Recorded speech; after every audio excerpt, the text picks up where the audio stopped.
Good morning, Grant. Thanks for doing the weekly news recap with me. Nice to see you. Hey, thanks for inviting me. I appreciate the invite.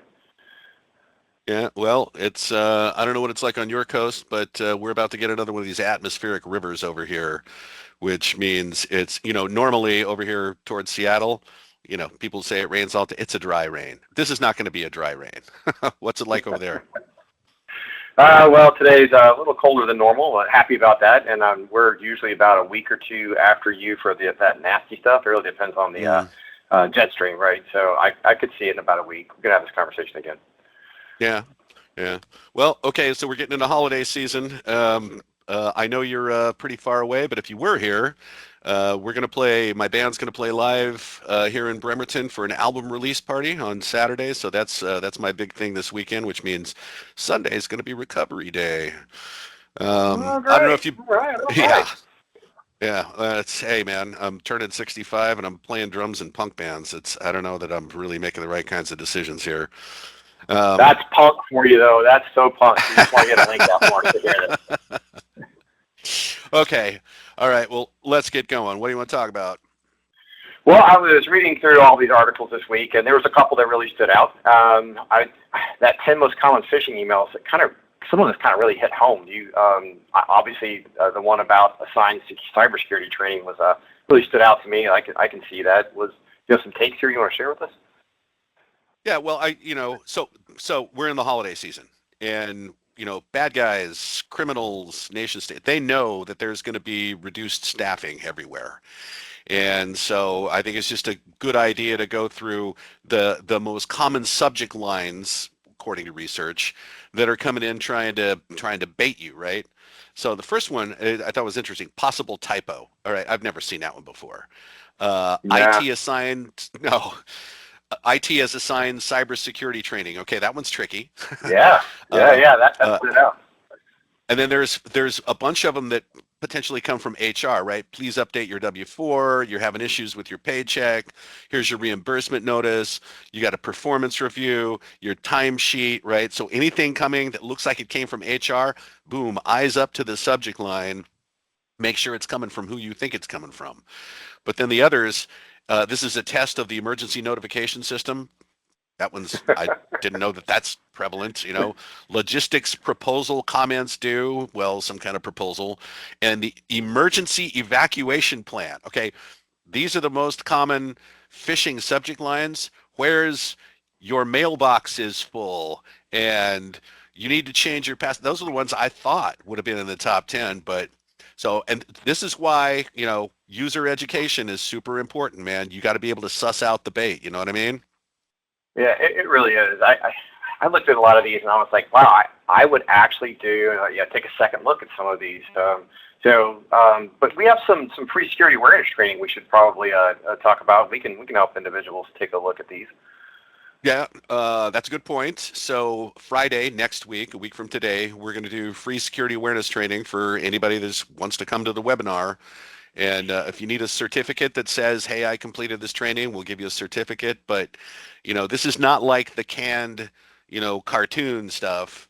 This is me showing a whole bunch of examples of stuff you're likely to see in email, text messages, social media, what happens with phone calls, deep fake videos. We'll talk about all that stuff. So anybody that's available next Friday, it'll be noon Pacific time, and it's free for anybody that wants to attend.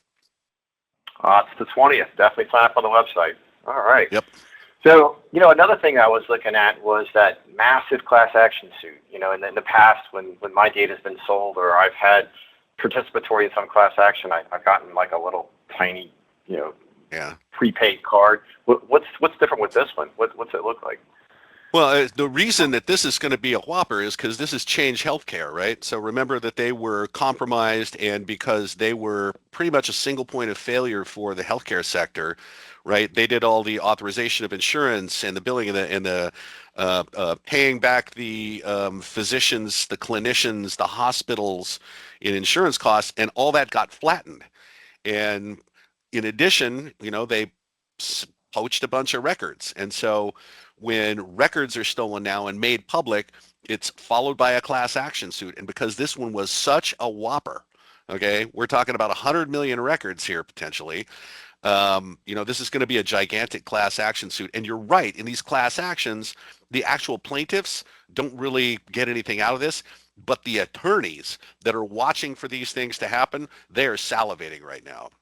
Right? We have created these laws, starting with the California Consumer Privacy Act, that create a private right of action, meaning if your privacy information is disclosed, you can sign up as a plaintiff in a class and sue the organization that lost that stuff. So we've created laws that are helping to facilitate suing hospitals out of existence. And this is going to be, Change isn't going to get sued out of existence, but this is another example of how we've kind of perverted the system, and we're coming in with the second blow after a ransomware event. This bears watching because it's going to be huge. So let me ask a couple of follow-on questions. Change Healthcare was the middleware that a lot of these hospitals use, and 100 million records is like a third of the U.S. Does this impact people Yeah. in most states? Yeah. Oh, wow. I mean, look, man, there are no records left to steal. In fact, it's a really Right. interesting point. There's so many records out there that there is a glut of records for sale, an abundance of records for sale on the dark web. And that creates downward pricing pressure on them, right? So, they can't sell these records like they used to. So what they do is they hold them in abeyance and say, listen, you either pay us to get your network back, get the key to, undo the ransomware thing. And if you don't, you're going to rebuild your network from scratch. We're going to make these records public, and we know a class action suit happens after that, and it's going to be a lot more expensive than paying us. And so again, we've created the system that facilitates this, and it's crazy. Yeah, and your point about suing the hospital seems counter here. I feel like I'd rather put more stuff behind cybersecurity defense as a government around the human. So we'll have to see what happens in the new administration. Um, Yeah. So you were mentioning our data is really not worth that much, and yet there's still a bunch of data brokers that are out there. Obviously, the Oh yeah. FTC taking action against Gravy Analytics. There's so many of those. I found my data harvested by a valid company in another state. When I called them, they were like, hey, "I can do this. It's legal." So what's this one mean to people like me and my data? Yeah, well, this is interesting because Congress has finally taken this up after people have been howling about this for a long time, right? I mean, stuff on your phone, right? All the apps on your phone, they're all reporting back your location and your movements. And, some of these things, when you agree to the terms of service, they'll pull out your contact list. Well, it Right. turns out that these two companies, Gravy Analytics and another one called Ventel, were selling sensitive stuff like health, medical decisions, political activities, religious viewpoints and affiliations that they derived from location data. And so Wow. Congress now is beating them over the head about this, finally. But here's the irony to me. We've been talking about this, screaming about this for a long time, right? And with the creepy tracking, which is what facilitates advertising, right? Initially, Mhm. ends up in the hands of these data brokers, and they can track your location and your movement information. Well, when Congress found out that Congress could be tracked, that's when they started to get sideways about this. Right. So, is that ironic? Is that sad? I don't know, but that seems to be the truth. This is lending credence to me having two or three phones, one for work, one for personal, one for toy playmates. Yeah, Yeah, don't want to share that data. yeah, It's unfortunate that it's a time for Congress has to have that action first, and most people probably never heard of Gravy Analytics. I'm sure there's a bunch of other firms out there that even Congress and the FTC doesn't even know about. yeah. Well, I mean, the data broker industry has really proliferated, and once that genie gets out of the bottle, it's pretty hard to stuff back in. But looks like they're giving it a shot. Well, hopefully they'll be successful here.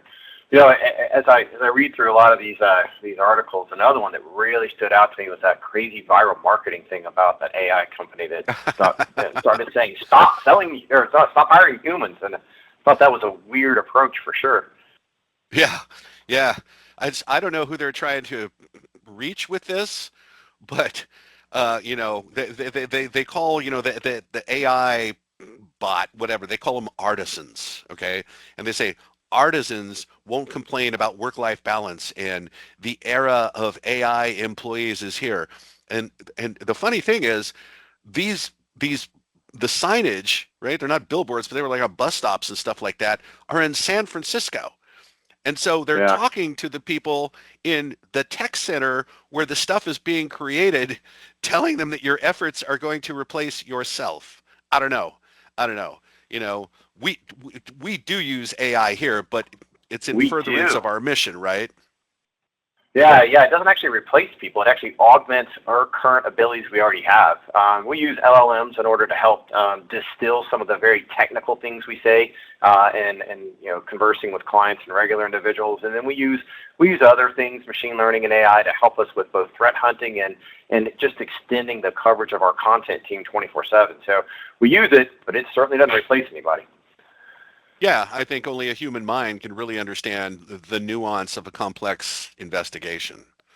Yeah. Sure. Well, be interesting to see after a little bit of while if there's a little more backlash for that kind of advertising, because I don't know who's in their marketing department, but they're I don't either know. really funny or they got to go. Wow. Well, hey, listen, I Oh, appreciate you inviting me over. I'm hoping to read next week and maybe have another chat. yeah. Yeah. Well, enjoy the weather out there until our weather gets to you, because it looks like it is going to be a whopper that's about to hit us. California is going to get blasted again. All right. Well, have a good weekend, man, and I'll see you next week. Yeah, thanks. Bye.